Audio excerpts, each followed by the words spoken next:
आणि यानंतर इतर महत्त्वाच्या बातम्यांचा वेगवान आढावा घेऊयात महाराष्ट्र सुपरफास्ट मधून। सुरुवातीला बघूयात पावसाच्या बातम्या। यवतमाळमध्ये ढगांच्या गडगडाटामध्ये पावसाची जोरदार हजेरी। हवामान विभागाचा 29 जून पर्यंत जिल्ह्याला येलो अलर्ट। यवतमाळच्या राळेगाव तालुक्यामधल्या येवती मार्गावरती असलेला तात्पुरता पूल हा पहिल्याच पावसामध्ये वाहून गेला। मार्ग बंद झाल्यामुळे ग्रामस्थांना अडचण।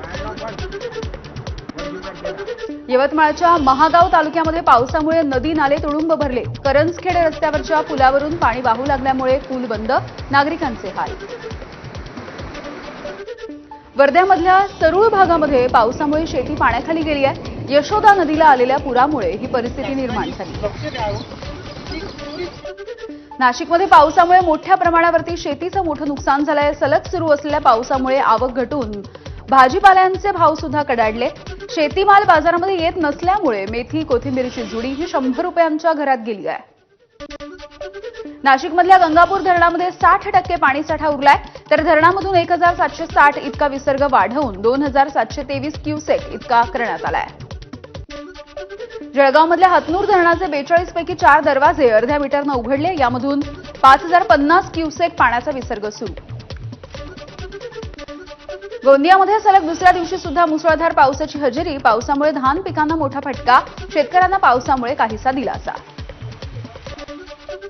काल झालेल्या पावसामुळे शेतीच्या पिकांचं मोठं नुकसान झालंय। आमदार मनोज कायंदे यांच्याकडून अतिवृष्टी झालेल्या भागाची पाहणी तर तात्काळ पंचनामे करण्याच्या त्यांनी प्रशासनाला सूचना दिल्या।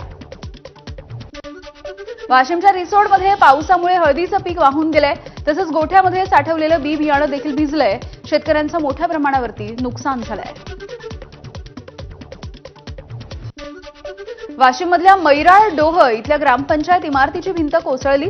सुदैवाने कुठलीही जीवितहानी नाही, मात्र इमारतीचं मोठं नुकसान।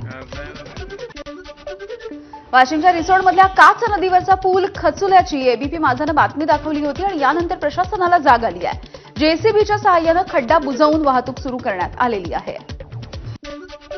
उपमुख्यमंत्री एकनाथ शिंदेंच्या भंडारा दौऱ्यावरती पावसाचं सावट आहे। 92 पोलीस अधिकारी आणि 568 पोलीस कर्मचाऱ्यांचा या कार्यक्रमासाठी चोख बंदोबस्त।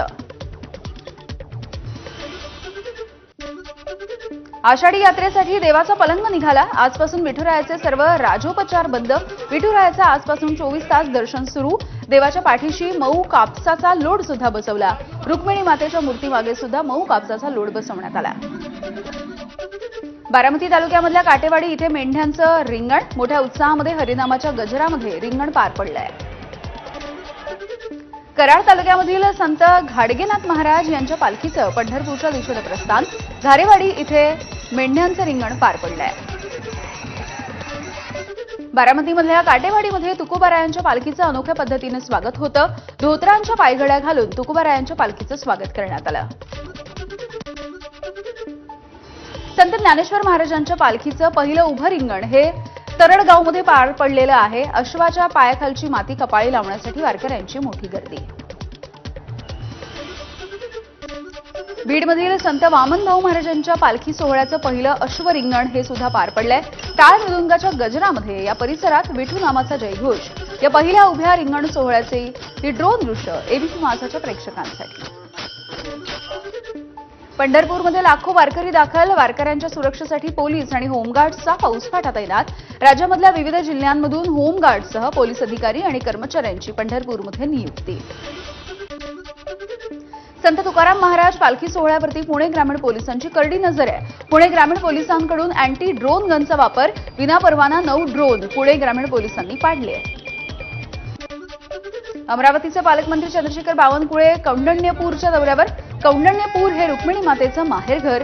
वर्धा नदीपात्रामध्ये 211 मीटरची अखंड साडी आणि चोळी अर्पण करण्यात आली। वारकऱ्यांच्या दिंडीमध्ये बावनकुळेंचं स्वागत।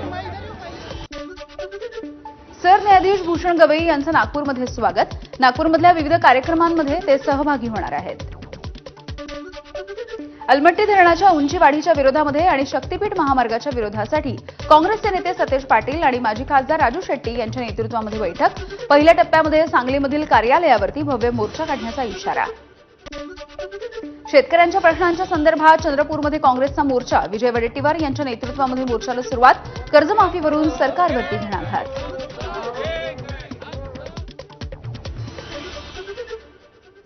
अमृत योजना आणि हिंगणघाट शहरामधील विकास कामामध्ये भ्रष्टाचार झाल्याचा शरद पवार यांच्या राष्ट्रवादीचा आरोप आहे. भ्रष्टाचाराची चौकशी करण्याची मागणी करणारं मुख्याधिकाऱ्यांना निवेदन देऊन हा मोर्चा काढण्यात आला. आमदार बबनराव लोणीकर यांच्या वक्तव्याचे लातूरमध्ये पडसाद. लोणीकर यांच्या प्रतिमेला जोडे मारत आंदोलन. बुलडाण्यामधील 40 वर्षांपासून अतिक्रमण करून वसलेलं गाव उद्ध्वस्त झालंय. वन विभागाच्या कारवाईमध्ये 200 ते 250 कुटुंब बेघर झाली. या विरोधामध्ये आदिवासींनी केला जिल्हाधिकारी कार्यालयावरती भव्य मोर्चा. अलिबागमध्ये नव्यानं सुरू झालेल्या गेल कंपनी विरोधामध्ये संयुक्त प्रकल्पग्रस्त कामगार समितीचं आंदोलन. कायमस्वरूपी नोकरीमध्ये समाविष्ट करण्याची आंदोलनाच्या माध्यमातून मागणी. बीडमध्ये खासगी कोचिंग क्लासेस चालक आणि शिक्षकाकडून एका अल्पवयीन मुलीचा लैंगिक छळ झालाय. शहरामधल्या सर्वच क्लासेस बंद ठेवून या घटनेचा निषेध करण्यात आला. अजित पवार गटाचे आमदार संग्राम जगताप यांच्या विरोधामध्ये मुस्लिम समाज आक्रमक. मुस्लिम समाजाच्या विरोधामध्ये केलेल्या विधानाच्या नंतर जिल्हाधिकारी कार्यालयावरती मोर्चा. नागरी समस्या सुटत नसल्यामुळे मनसेचं ढोल वाजवा आंदोलन. नवी मुंबईच्या बेलापूर वॉर्ड ऑफिसवरती मनसे कार्यकर्त्यांची धडक. प्रशासनाच्या निष्क्रिय कारभाराच्या विरोधामध्ये जोरदार घोषणाबाजी.